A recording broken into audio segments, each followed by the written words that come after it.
Bismillahirrahmanirrahim. Assalamu alaikum first year. I hope you all are fine. In the last lecture we have discussed about Boyle's law, and today we will discuss its graphical explanation. अब हम लोगों ने boys law को graphically prove करना है। पहले तो हम लोगों ने इसकी डिस्कशन की है कि इसके अंदर किस चीज़ को कांस्टेंट रखा जाता है और कौन से वेरिएबल्स का क्या रिलेशनशिप होता है। तो उसमें हमने देखा था कि वॉल्यूम और प्रेशर वेरिएबल्स थे और वो इन्वर्स रिलेशनशिप में थे, और इन्वर्स रिलेशनशिप से ये हो रहा था कि एक चीज़ के बढ़ने से दूसरी चीज़ कम हो रही थी, और इसके अंदर टेम्परेचर को कांस्टेंट रखा हुआ था, टेम्परेचर और अमाउंट ऑफ गैस को।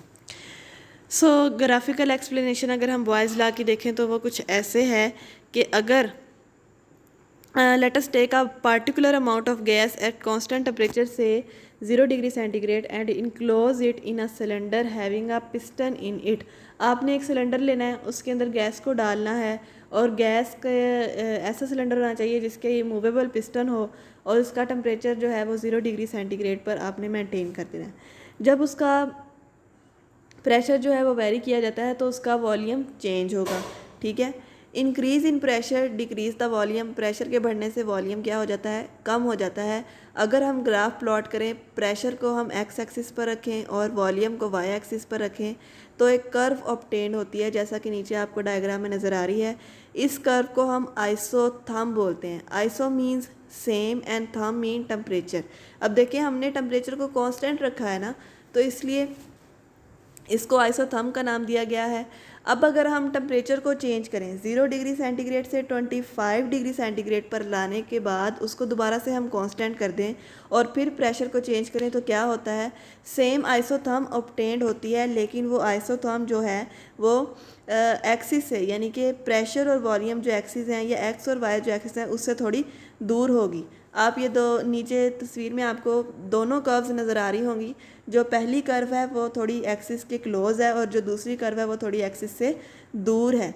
तो जैसे जैसे हम टेम्परेचर बढ़ाते जाएंगे वैसे वैसे ये कर्व जो है वो एक्सिस से दूर जाती जाएगी। इसमें सिर्फ यही डिफरेंस आता है, बाकी प्रेशर और वॉल्यूम के इन्वर्स रिलेशनशिप से हमारे पास ये आइसोथर्म ऑब्टेन होती है अगर हम लोग प्रेशर को एक्स एक्सिस पर और वॉल्यूम को वाई एक्सिस पर रखकर ग्राफ प्लॉट करें। उसके बाद है, अगर हम ग्राफ प्लॉट करें 1/v को हम एक्स एक्सिस पर ले लें और प्रेशर को वाई एक्सिस पर ले लें तो एक स्ट्रेट लाइन ऑब्टेन होती है जो कि ओरिजिन से पास करती है। तो इससे ये पता चलता है कि प्रेशर का और इन्वर्स ऑफ वॉल्यूम का डायरेक्ट रिलेशनशिप है। बेटा ये एक बात आप याद रख लें कि जिन दो चीज़ों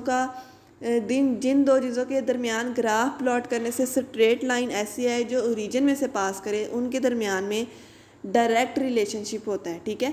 तो प्रेशर का वॉल्यूम के साथ या वॉल्यूम का प्रेशर के साथ तो इन्वर्स रिलेशनशिप है, लेकिन अगर हम प्रेशर का इन्वर्स ऑफ वॉल्यूम का मतलब है 1/v, यानी कि अगर हम प्रेशर और 1/v की बात करें तो उनके दरमियान में डायरेक्ट रिलेशनशिप है। अगर हम लोग अकेले वॉल्यूम की बात करेंगे, 1/v की नहीं, अकेले वॉल्यूम की बात करेंगे तो वो होगा इन्वर्स रिलेशनशिप, लेकिन अगर हम प्रेशर और 1/v की बात करेंगे तो वो होगा डायरेक्ट रिलेशनशिप, ठीक है। This show that the pressure and inverse of volume are directly proportional to each other. This straight line will meet at the origin which means that when the pressure is very close to zero, जब pressure बहुत zero के बराबर होगा या zero के बहुत करीब होगा, then the volume is so high, तो उसका वॉल्यूम इतना ज़्यादा होगा that its inverse is very close to zero, कि उसका जो अगर उसका वॉल्यूम इतना हाई होगा कि अगर हम उस वॉल्यूम का इन्वर्स निकालें तो वो ज़ीरो के बराबर होगा, ठीक है। By increasing the temperature of the same gas, इसी तरह अगर हम उस गैस का टेम्परेचर इंक्रीज़ करें तो क्या होगा, सेम स्ट्रेट लाइन ऑब्टेन होगी, लेकिन वो स्ट्रेट लाइन जो है एक्स एक्सिस से थोड़ा दूर को होगी और प्रेशर एक्सिस से थोड़ा पास होगी, ठीक है। Keeping it constant, one can vary the pressure and volume. The graph of this data between pressure and 1/v will give another straight line. इससे एक और straight line आएगी. This straight line at T2 will be closer to the pressure axis. ये जो होगी ये pressure axis के थोड़ा पास होगी। नीचे आप देख सकते हो कि पहले टेम्परेचर T1 रखा गया था तो वो लाइन जो है थोड़ी नीचे है, उसके बाद T2 रखा गया तो वो लाइन प्रेशर के थोड़े पास चली गई है और वॉल्यूम से 1/v से थोड़ा दूर हो गई है। जब टेम्परेचर को T3 किया गया मतलब मज़ीद बढ़ाया गया तो वो फिर जो है प्रेशर एक्सिस के क्लोज हो गई है।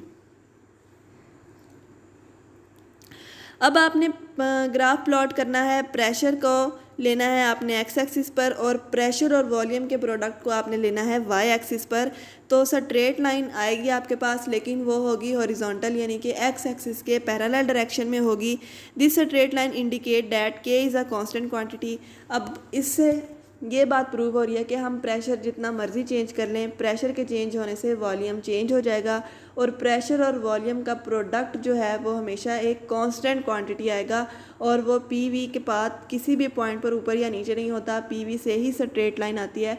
इस स्ट्रेट लाइन का मतलब यह है कि यहाँ पर सिर्फ प्रेशर चेंज हो रहा है और पी वी की जो वैल्यू है वो हमेशा एक ही आ रही है, ठीक है। This type of straight line will help us to understand the non ideal behaviour of gases.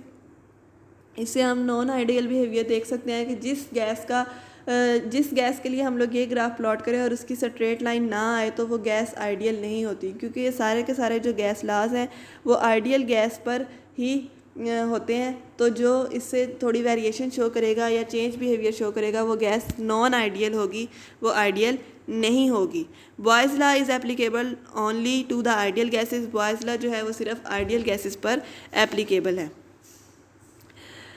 इसमें आप देख सकते हैं कि तीनों ग्राफ जो हमने यहाँ पर पढ़े हैं वो प्रेशर के बढ़ने से किस तरह थोड़ी वेरिएशन आ रही है। ये तीनों के तीनों थोड़े इकट्ठे दिखाए हुए हैं और एक एनिमेशन इसमें ऐड की है कि जब प्रेशर 1 kg से 2 kg से 5 kg तक जा रहा है तो कैसे कैसे ग्राफ के अंदर चेंज आएगा।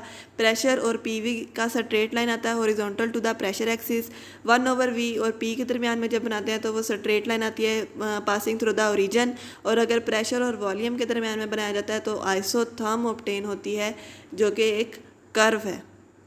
इस तरीके से हम बॉयज़ लॉ की ग्राफिकल एक्सप्लेनेशन कर सकते हैं। डिफरेंट ग्राफ्स को बनाकर इस बात को प्रूव कर सकते हैं कि प्रेशर और वॉल्यूम एक दूसरे के साथ इन्वर्स रिलेशनशिप में हैं और ये सारी की सारी कंडीशंस फॉर आइडियल गैसेस को फॉलो की जाएंगी। मींस के जब आपके पास गैस आइडियल होगी तभी उनके दरमियान में इन्वर्स रिलेशनशिप होगा और जब नॉन आइडियल होगी तो होगा तो फिर भी इन्वर्स रिलेशनशिप ही, लेकिन वो उससे थोड़ा वेरिएशन शो कराएगा। और वेरिएशन को चेक करने के लिए हम ग्राफ प्लॉट करते हैं और जब ग्राफ को ऑब्टेन किया जाता है तो अगर इस स्ट्रेट लाइन के अलावा कोई ऊपर से कर्व या आपके पास ग्राफ स्ट्रेट लाइन ना आए, टेढ़ा मेढ़ा आए, तो वो नॉन आइडियल गैस होती है। आइडियल गैस के लिए हमेशा स्ट्रेट लाइन ग्राफ ही आएगा आपके पास।